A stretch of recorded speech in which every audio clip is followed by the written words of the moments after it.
ધોરાજીમાં road રસ્તા બિસ્માર હાલતમાં હોવાને કારણે લોકો પરેશાન થઈ રહ્યા છે। ત્યારે ધોરાજી પ્લાસ્ટિક ઉદ્યોગના વેપારી અને ખેડૂતોએ વિવિધ બેનરો સાથે શહેરમાં બાઇક રેલી યોજી હતી।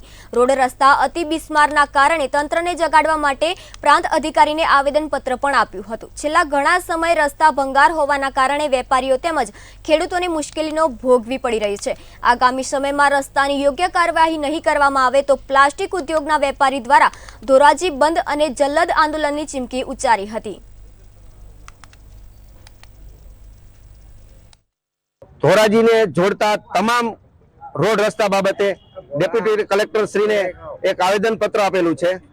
આ અમે કલેક્ટર સાહેબને રજૂઆત કરેલી છે। જો 15-20 દિવસની અંદર આ રોડ રસ્તાના કામ ચાલુ નહીં થાય તો અમે ગાંધી ચડિયા માર્ગે જલદ કાર્યક્રમો આપીશું અને જરૂર પડશે તો અમે ધોરાજી બંધનું હાલ કેવા સમયના રસ્તા ખરાબ છે? આ ધોરાજીના 2-3 વર્ષથી આ ધોરાજીની તમામ પ્રજા અને ધોરાજીના આજુબાજુના ગ્રામ્ય વિસ્તાર છે, ધોરાજીની અંદર ખેડૂતો છે, ખરીદી કરવા માટે જે લોકો આવતા હોય એ તમામ લોકો આ રોડ રસ્તાના હિસાબે ત્રાહિમામ પોકારી ગયા છે।